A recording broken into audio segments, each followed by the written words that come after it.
Good afternoon, folks. Ari here from Direct Auto Outlet. I've got a beautiful truck for you today. This is actually one of my own. This will be a 1,000 mile review of my 2026 Ram 1500 RHO high output Hurricane.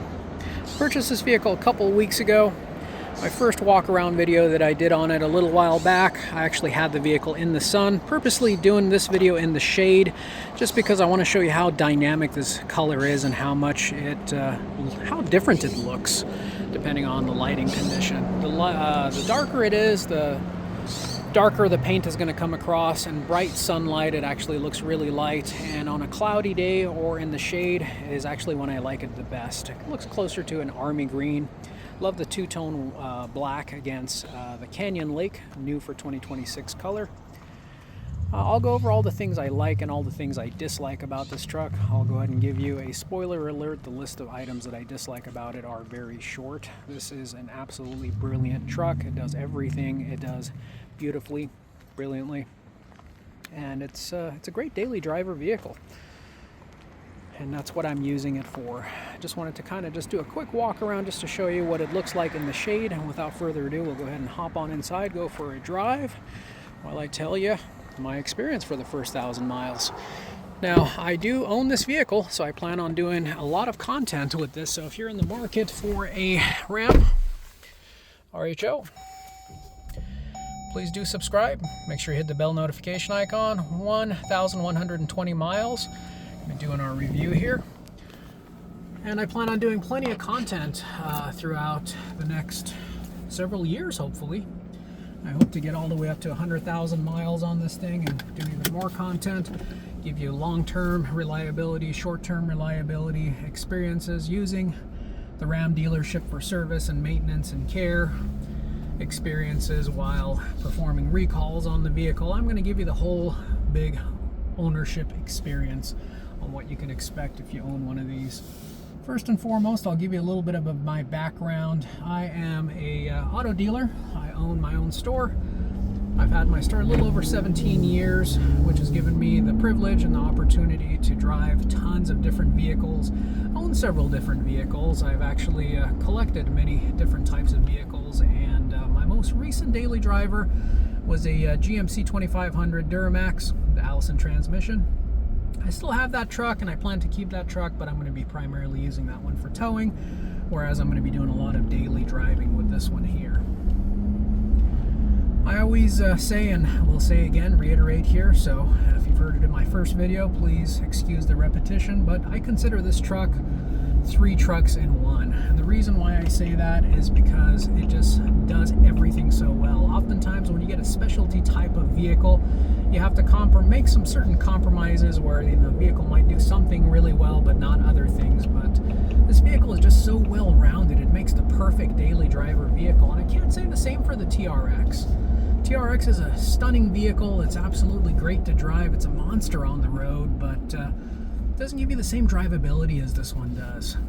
As we hit traffic over, this truck is a Cadillac on the interior. Many luxury amenities.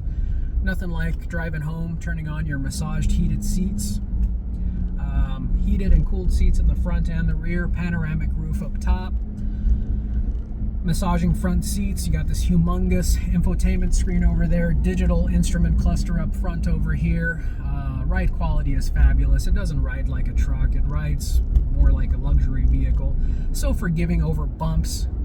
Get airborne, land, barely feel movement.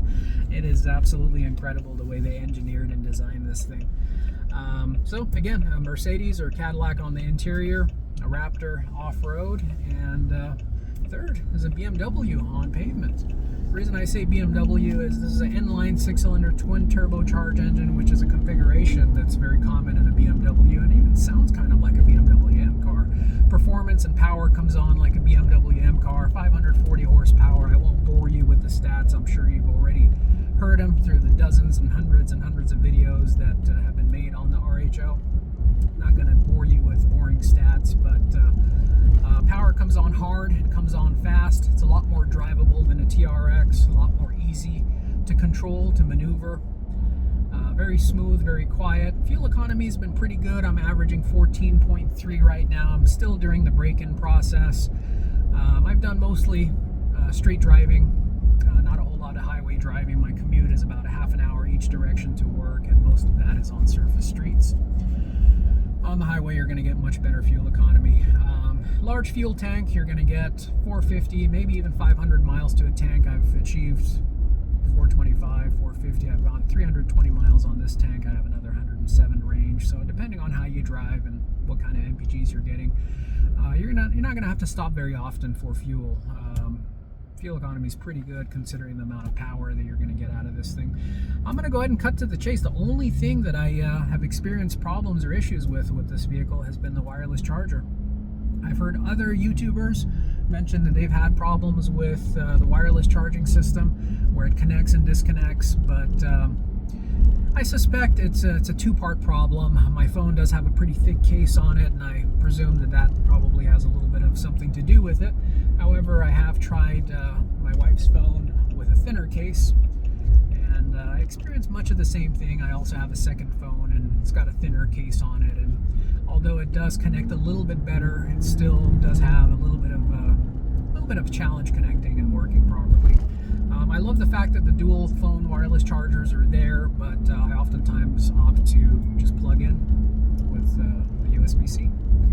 Other than that, I've experienced no other problems. I've heard other YouTubers mention that they've had issues with the batteries, with the wiring harnesses, with no start situations. I haven't had any of that. I assume much of that was probably a first year problem, maybe some of the gremlins in the 2025s. This is a 2026.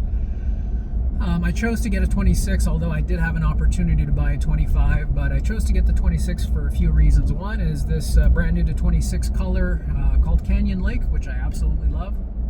The second and probably the most prevalent reason was the fact that the 26s come with that 100,000 mile warranty, which is huge. Get that warranty, you get peace of mind, and you have a great ownership experience. I've also had much experience working with different franchise dealerships, new car stores, as far as maintenance, repairs, recalls go, and I've had a great experience thus far. I'm a little bit anal retentive as far as maintenance goes, so I always do my first oil change at about 500 miles, and I did that on this one as well. They tried to talk me out of doing an oil change that early on, telling me I don't need it. I like to get the metal fragments out of a brand new engine as fast as possible. I'm going to do my second oil change at 1500, and then thereafter, depending on my driving habit, I'm going to stick to 4,000 to 5,000 mile oil changes thereafter. But this is how I've always done it. Makes me feel better. It might be overkill. Some of you may appreciate that, and some of you may say that that's overkill. I'm sure you'll leave me comments, so I'll make sure to read them and see what the consensus is, see what you think. At any case, I had a great experience. I actually had a promo that I got through the Mopar website where you get 2 oil changes for $130 if you prepay for the 2. So I paid $130, got the first oil change, and I have a year to do the second oil change.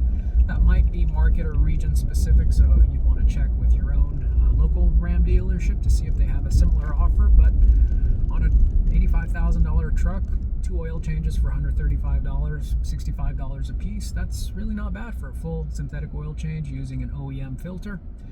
Having the guys that built the car perform the service, pad your Carfax history showing dealer maintenance, I think it's a win-win.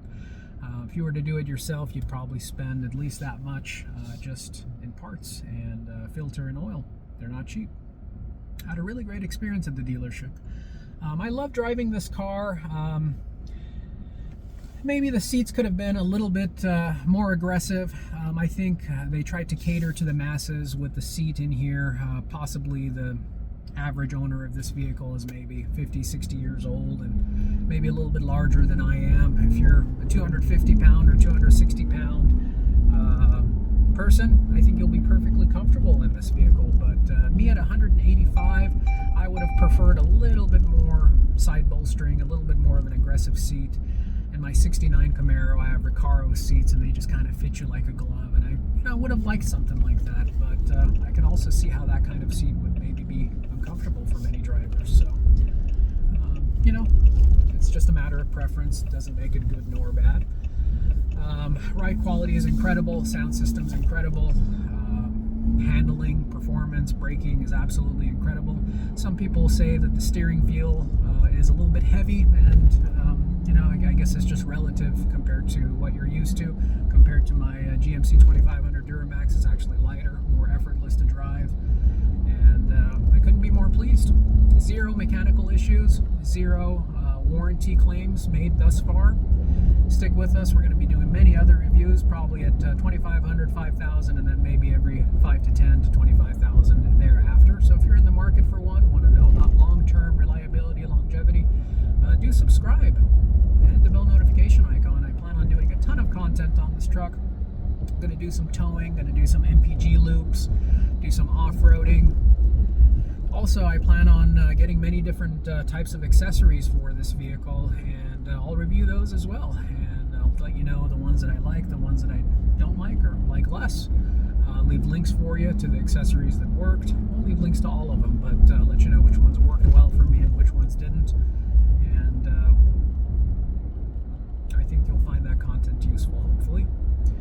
If you enjoyed or found this information valuable, make sure you hit that like button. Would also love it if you subscribe.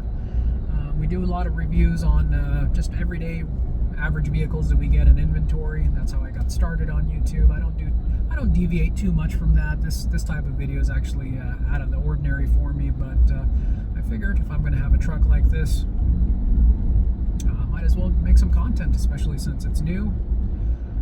New for 26 as far as this color goes. 25 was the first production year of the RHO, and thought you might find the content helpful. So if you have, please like, subscribe, make sure you hit the bell notification icon.